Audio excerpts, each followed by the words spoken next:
आग का बपतिस्मा परमेश्वर की पवित्र बुलाहटों में बपतिस्मा है। यह परमेश्वर की अनंत योजनाओं में बपतिस्मा है। यह परमेश्वर की अनंत इच्छा, स्थापना और उद्देश्यों के साथ सह कार्य करने का बपतिस्मा है। आग का बपतिस्मा परमेश्वर के पवित्र विधियों के ईश्वरीय समर्पण, कॉन्सेक्रेशंस के विभिन्न आयामों में बपतिस्मा है। तो आग का बपतिस्मा एक व्यक्ति के साथ पवित्र आत्मा का एक विशेष व्यवहार है। पवित्र आत्मा परमेश्वर की हर गहरी बात का संरक्षक है। कोई भी व्यक्ति पवित्र आत्मा द्वारा कुचले जाने और उसके व्यवहार के साथ तालमेल बिठाने की इच्छा के बिना परमेश्वर की पूर्व योजनाओं को प्राप्त नहीं करता या उनमें नहीं चलता है। परमेश्वर की अनंत योजनाओं का प्रतिनिधित्व करने के योग्य होने से पहले आपको पवित्र आत्मा द्वारा सिखाया जाना चाहिए। इस बात को भूल जाइए कि मुझे बुलावा आया था और वे कलीसियाएं शुरू करके धोखा दे रहे हैं। हमारे पास हर जगह बेबीलोनियन चर्च, सांसारिक कलीसियाएं अधिक हैं जो आज हमारी दुनिया में पवित्र आत्मा द्वारा निर्देशित सच्चे मंत्रालयों की तुलना में अधिक समस्याएं पैदा कर रही हैं। कोई भी पवित्र आत्मा द्वारा सिखाए बिना परमेश्वर के किसी भी दिव्य अध्यादेश का प्रतिनिधित्व नहीं करता है। वह एक प्रतीक्षा की अवधि है। वह एक कुचले जाने की अवधि है। समर्पण, कॉन्सेक्रेशंस के ऐसे स्तर हैं जिनकी आवश्यकता होती है जो परमेश्वर की योजनाओं में चुनाव से पहले आते हैं। तो परमेश्वर चुन रहा है। पवित्र आत्मा इस मौसम के लिए परमेश्वर की अनंत योजनाओं के साथ तालमेल बिठाने के लिए राष्ट्रों में अंतिम बचे हुए लोगों, रेमनेंट्स को तैयार कर रहा है।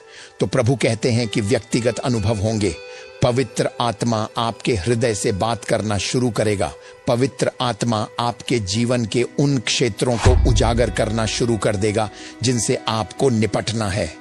पवित्र आत्मा व्यक्तिगत रूप से आपकी आत्मा को शुद्धिकरण और समर्पण की उन परतों के बारे में कायल करना शुरू कर देगा जिनसे आपको आदर का पात्र बनने और प्रभु द्वारा उपयोग किए जाने के योग्य होने के लिए गुजरना होगा। तो यह आग का बपतिस्मा एक शर्त है। यदि आप चाहते हैं कि परमेश्वर इन अंतिम दिनों में आपका उपयोग करे, यदि आप अंत समय की सेवकाई का हिस्सा बनने की इच्छा रखते हैं, तो जाग जाइए। अपने भीतरी मनुष्य पर, अपने अंतरात्मा पर आत्मा के कार्यों को स्वीकार करें। ये कुछ ऐसा है जो हमारे अंदर चलता है। आप में से कुछ चालाक हैं, आप धोखेबाज हैं। पवित्र आत्मा आपकी इसी चालाकी से निपटना चाहता है। आप में से कुछ जोड़ तोड़ करने वाले, मैनिपुलेटिव हैं। आप में से कुछ असुरक्षित, इनसिक्योर्ड हैं। आप में से कुछ लालच, क्रोध और क्षमा न करने की भावना से भरे हैं। आप में से कुछ यौन पाप, यौन गतिविधियों और नरक की धड़कन से उठी लालसाओं से भरे हैं। परमेश्वर आपको ऐसी शैतानी इच्छाओं, अक्षमता, लालच, लोभ, जोड़ तोड़ के साथ इस्तेमाल नहीं कर सकता जहां आपका दिल शुद्ध और सरल नहीं है। बाइबल हृदय की सादगी, मसीह के हृदय, निर्दोषता के हृदय, एक बच्चे के हृदय की बात करती है। जब तक 50, 60, 45, 30, 29 वर्ष के वयस्क का दिल एक बच्चे जैसा ना हो जाए, वह इन अंतिम दिनों में परमेश्वर द्वारा इस्तेमाल नहीं किया जा सकता। मुझे परवाह नहीं है कि आप कौन हैं। आग के बपतिस्मा का एक हिस्सा आपके दिल को एक बच्चे के दिल जैसा बनाना है। जब तक वह दिल पवित्र आत्मा की आग की उपस्थिति के माध्यम से विकसित नहीं होता, तब तक परमेश्वर द्वारा आपका उपयोग नहीं किया जाएगा, क्योंकि अपराध, ऑफेंसेस आपके दिल को भ्रष्ट कर देंगे। लालच आपके दिल को भ्रष्ट कर देगा। गपशप आपके दिल को भ्रष्ट कर देगी। कलीसिया के लोगों के बीच की मुसीबतें आपके दिल को भ्रष्ट कर देंगी। आप शक्ति की तलाश करने लगते हैं। ओह, उसने ऐसा इसीलिए किया क्योंकि, जैसे कि कोई मनुष्य उसे रोक सकता है जो परमेश्वर कहता है कि आप हैं।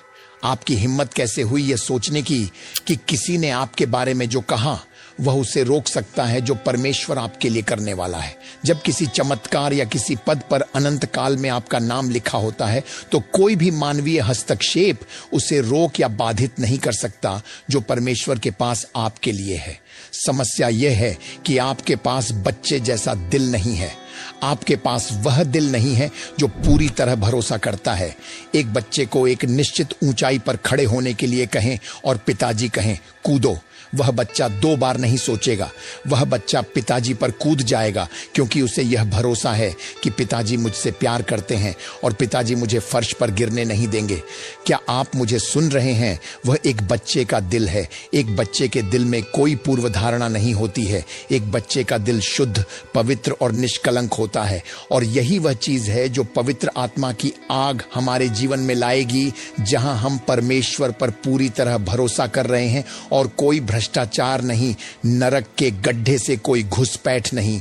और पवित्र आत्मा, पवित्रीकरण का बपतिस्मा, पहला बपतिस्मा धर्मी ठहराए जाने, जस्टिफिकेशन का बपतिस्मा था, जो हमारे अंदर धार्मिकता का उपहार लाया। यह कार्यों के बिना अनुग्रह से है। जब आपका नया जन्म हुआ तो आपने मसीह के पुनरुत्थान के द्वारा धर्मी ठहराए जाने से धार्मिकता का उपहार प्राप्त किया। आपने यीशु मसीह के पुनरुत्थान में अपना विश्वास रखा, जिसने आपको परमेश्वर की दृष्टि में धर्मी ठहराया, और उस औचित्य ने आपको धार्मिकता का उपहार दिया। और आपको एक बपतिस्मा में, एक प्रभु में, मसीह में बपतिस्मा दिया गया, एक लहू से धोया गया, और वह लहू यीशु मसीह का लहू है। लेकिन अगला बपतिस्मा है, उस बपतिस्मा को आग का बपतिस्मा कहा जाता है। यह खुद को बदलने के लिए सौंपने का बपतिस्मा है। अपनी पुरानी विचारधाराओं को त्यागना, अपने पुराने दर्शनों को त्यागना, अपने जीवन के पुराने तरीकों को त्यागना, अपने शरीर, अपने दिमाग, अपने विचारों, अपनी कल्पनाओं, अपने दिल को मसीह के अधिकार में लाना। और इस प्रकार का परिवर्तन चुनौतीपूर्ण हो सकता है, और इसीलिए बाइबल इसे आग कहती है। तो जिसे हम पवित्रीकरण का बपतिस्मा कहते हैं, वह शुद्धिकरण का बपतिस्मा है, हमारे कार्यों से शुद्ध होने का, हमारी वासनाओं, लालच, धोखे, जीवन के अपवित्र तरीकों से शुद्ध होना। आग का बपतिस्मा पवित्रीकरण का बपतिस्मा है। विभिन्न स्तरों का समर्पण, हमारे दिमाग का समर्पण, हमारे विचारों का समर्पण, हमारी कल्पनाओं का समर्पण, हमारी विचारधाराओं का समर्पण, हमारे शरीर का समर्पण, प्रार्थना के लिए, जीवन के पवित्र तरीकों के लिए समर्पण, जीवन के संकीर्ण मार्ग के लिए समर्पण। और मैं यह प्रकट करना चाहता हूं कि यह आग का बपतिस्मा वास्तव में क्या है। यह दर्द का बपतिस्मा है, पवित्र आत्मा के साथ चलने का दर्द। अब पवित्र आत्मा को प्राप्त करना एक बात है, पवित्र आत्मा के साथ चलना दूसरा आयाम है। पवित्र आत्मा के साथ चलना केवल तभी संभव है जब हम अपनी इच्छा को त्यागने और बलिदान करने के लिए तैयार हों। कोई भी अपनी इच्छा को सौंपे बिना पवित्र आत्मा के साथ नहीं चलता। मैं इसे फिर से कहूंगा, कोई भी अपनी इच्छा को सौंपे बिना पवित्र आत्मा के साथ काम नहीं करता। आपकी इच्छा का एक निश्चित हिस्सा परमेश्वर के पवित्र अध्यादेशों की मांगों के आगे झुकना होगा। अब परमेश्वर का तीसरा व्यक्तित्व केवल आत्मा के रूप में नहीं आया, उसे हमारे पास पवित्र आत्मा के रूप में भेजा गया था। पवित्र आत्मा, इसीलिए वह हमें पवित्रता की यात्रा पर ले जाने के लिए आता है। वह हमारे दिमाग को पवित्र बनने में मदद करने के लिए आता है। वह हमारे विचारों को पवित्र बनने में मदद करने के लिए आता है। वह हमारी कल्पनाओं को पवित्र बनने में मदद करने के लिए आता है। वह हमारे आचरण को पवित्र बनने में मदद करने के लिए आता है। वह यह सुनिश्चित करने के लिए आता है कि हमारी जीभ, हमारे मुंह के शब्द पवित्र हों। वह यह सुनिश्चित करने के लिए आता है कि हमारे दिल की कल्पनाएं पवित्र हों।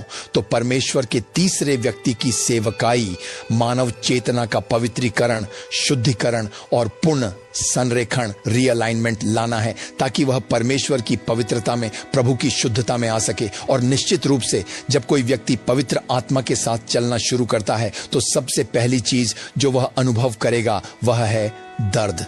दर्द, दर्द, दर्द। कैसा दर्द? वह दर्द कि आप जीवन के अपने सामान्य तरीके को छोड़कर एक दूसरी संस्कृति, एक दूसरी दिव्य परंपरा को अपना रहे हैं।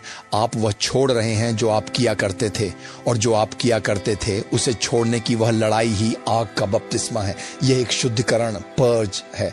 यह एक कठिन समय है। यह एक ऐसा क्षण है जहां अतीत में किसी ने आपको थप्पड़ मारा तो आपने वापस थप्पड़ मारा, लेकिन क्योंकि आप यीशु के निर्देशों के साथ तालमेल बिठाना चाहते हैं, आप इस व्यक्ति की आंखों में सीधे देखते हैं और कहते हैं, यदि आप जानते कि मैं शरीर में कौन था तो मैं आपको वापस मारता, लेकिन यीशु के कारण ये गाल लो, दूसरी बार थप्पड़ मारो। और उस क्षण में हम शरीर द्वारा प्रतिक्रिया न करने के दर्द से गुजरते हैं।